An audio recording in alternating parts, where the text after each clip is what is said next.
La force a toujours fasciné. Elle est l'étendard des héros, la marque des conquérants, l'obsession des hommes. Depuis les mythes les plus anciens jusqu'aux récits modernes, elle est peinte comme l'ultime aspiration, celle qui permet de transcender la faiblesse, de briser les chaînes, d'imposer sa volonté au monde. Dans chaque récit où elle est dépeinte, elle est la quête absolue, le sommet à atteindre, la promesse d'un avenir où plus rien ne pourra être arraché de force, où la douleur du passé pourra enfin être vengée ou transcendée. Être fort, c'est se tenir seul face au vent, là où l'air est plus rare, où plus personne ne peut vous toucher. C'est porter le poids d'un monde qui n'a plus d'emprise sur vous, mais qui paradoxalement vous isole. La force, ce mirage scintillant qui obsède les hommes, il la convoite comme un feu sacré persuadé qu'elle leur apportera la liberté. Mais la liberté n'est pas un sommet que l'on atteint, c'est un précipice que l'on contemple, et plus on s'élève, plus le sol disparaît sous nos pieds. Certains s'accrochent à cette force avec désespoir, cherchant un sens, une raison, une échappatoire. D'autres l'embrassent comme une évidence, foulant la terre comme des dieux indifférents. Car après tout, qu'est-ce que la puissance si elle nous éloigne du monde? Qu'est-ce que la domination si elle nous prive de tout ce qui nous rend humains? Peut-être que la véritable force ne réside pas dans la conquête, mais dans l'acceptation. Peut-être que le sommet n'a de valeur que si l'on y trouve autre chose que le vide.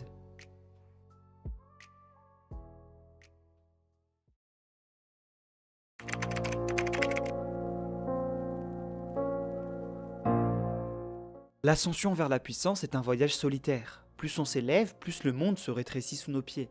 La force par nature crée une distance. Elle instaure un déséquilibre entre celui qui la détient et ceux qui ne l'ont pas.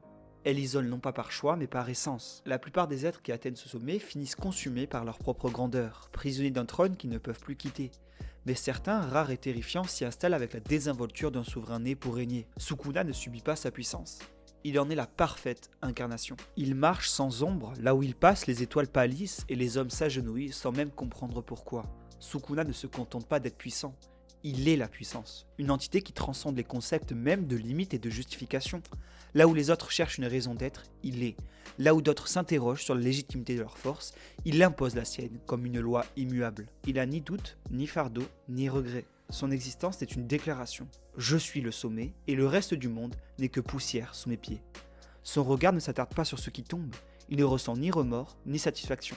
Il avance, inexorable, une tempête qui ne connaît ni attache ni crainte. Dans un univers où la force est souvent un fardeau, il en fait une célébration. Il ne se bat pas pour survivre, il ne lutte pas pour un idéal. Il combat parce qu'il peut, et parce qu'il sait, avec une certitude glaciale, qu'aucun être ne pourra jamais l'arracher de son trône. Il ne cherche pas la rédemption, pas plus qu'il cherche à être compris. Il ne quémande ni amour ni reconnaissance. Il n'a pas besoin d'histoires tragiques, de cicatrices qui raconteraient un combat intérieur. Là où d'autres se débattent avec leur émotion, lui impose son règne sans la moindre hésitation. Il ne doute pas, ne tremble pas, ne se questionne pas. Chaque affrontement est une scène de théâtre où il dicte le tempo, écrase les espoirs, rappelle que la terre appartient au roi et que lui en est le seul légitime. Être fort n'est pas une malédiction, c'est une évidence, un droit divin qu'il exerce avec l'arrogance d'un titan qui n'a jamais connu la chute. Sukuna est une anomalie dans le monde des puissants. Là où d'autres finissent consumés par leur propre force, il l'embrasse comme une extension de lui-même. Là où d'autres vacillent sous le poids des responsabilités, il se moque de l'idée même des responsabilités. Il est au-delà des dilemmes, au-delà des codes moraux, au-delà du bien et du mal, et c'est précisément cette absence totale de contrainte qui le rend terrifiant. Il n'a rien à prouver, il n'a rien à perdre, il n'a rien à craindre. En lui, la puissance atteint son paroxysme, non pas un outil, non pas un fardeau, mais un absolu. Il ne la subit pas, il en est l'essence même, et tant qu'il marche, les cieux s'inclineront. Mais si Sukuna est un dieu qui règne sans entrave, il existe d'autres titans dont la force, loin d'être une bénédiction, devient un fardeau. Si Sukuna danse au sommet du monde sans jamais vaciller, Gojo, lui, porte le poids de son trône comme une couronne d'épines.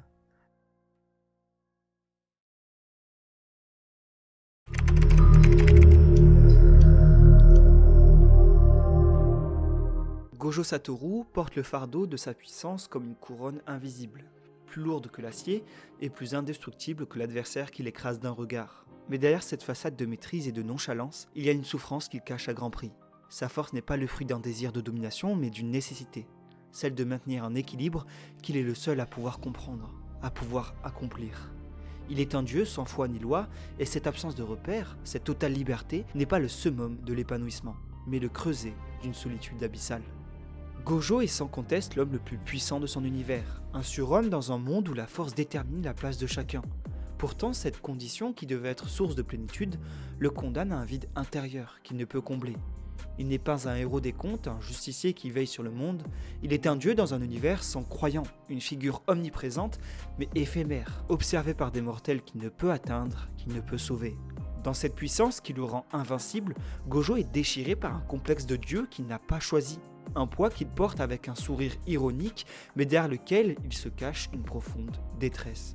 Il sait que ses pouvoirs lui permettent de tout accomplir, mais il se trouve lui-même dépouillé de ce qu'il chérit le plus, la connexion humaine. Être tout-puissant n'est pas simplement une victoire, c'est une condamnation.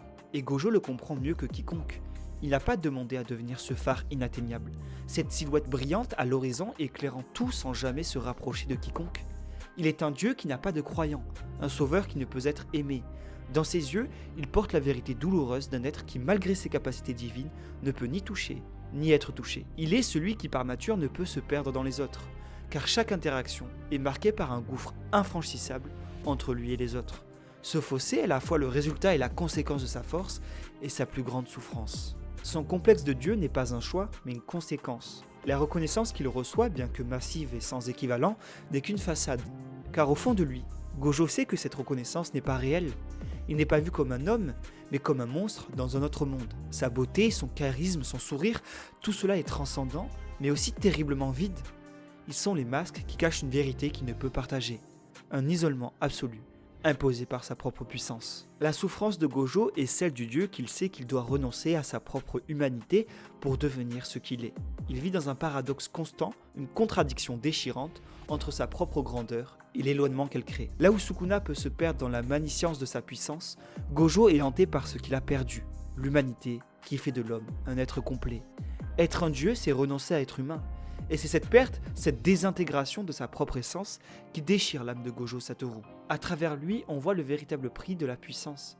Pas seulement l'isolement physique, mais aussi l'effritement de ce qui fait de nous des êtres d'émotion, de relations, d'attachement. Gojo n'est pas seulement seul dans sa puissance, il est tout simplement inhumain. Un homme défiguré par sa propre grandeur.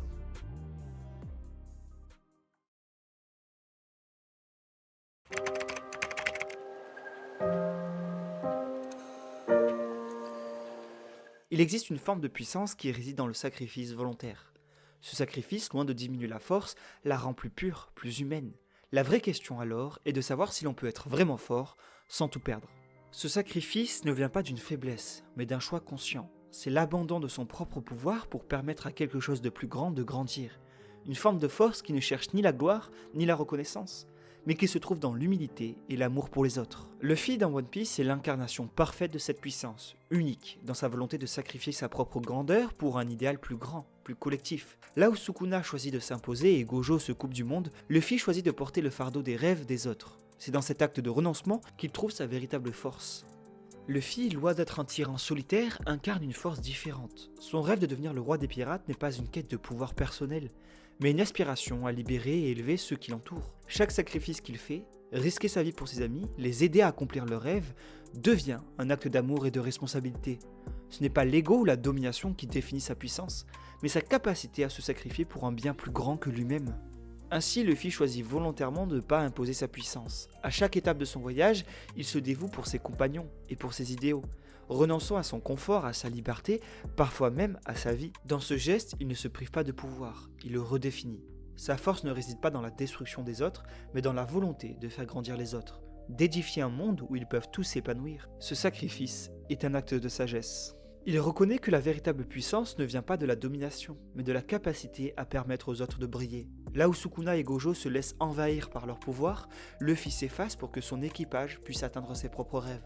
En sacrifiant son propre confort, il prouve que la véritable grandeur réside dans l'amour, la confiance et la capacité à s'effacer pour l'autre. Ce sacrifice ne diminue pas sa force, bien au contraire, il la rend plus profonde, plus significative. Luffy enseigne que la vraie puissance réside dans le don de soi, dans la volonté d'abandonner une part de soi pour permettre aux autres de s'élever. Ce chemin de sacrifice est celui qui mène à la sagesse, et c'est dans cette humilité choisie que se cache la véritable grandeur.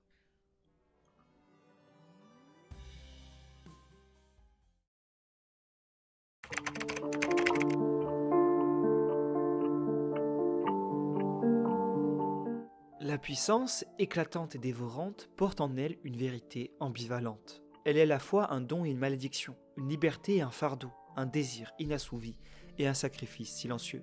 Sukuna qui déploie sa domination comme un dieu sans contrainte, Gojo isolé par la grandeur de sa propre lumière, et Luffy qui dans son humanité choisit de s'effacer pour que les autres grandissent, chacun à sa manière incarne une facette de cette quête de force. Mais si l'on s'aventure au cœur de leur parcours, on découvre une question plus vaste, une question qui transcende l'histoire de ces personnages. Peut-on vraiment être fort sans s'y perdre ? Car derrière la splendeur de la puissance, il y a toujours une ombre, une morsure invisible qui ronge celui qui la porte. Chaque pas vers la grandeur est une corde tendue entre la liberté et l'abîme. Une danse fragile entre ce que l'on est et ce que l'on choisit de devenir. Peut-on, à l'aube de cette ascension vertigineuse, garder intact ce qui nous lie aux autres ? Ce qui nous rend humains ? Ou la force dans son essence même exige-t-elle toujours quelque chose de nous ? Quelque chose d'essentiel pour pouvoir exister ?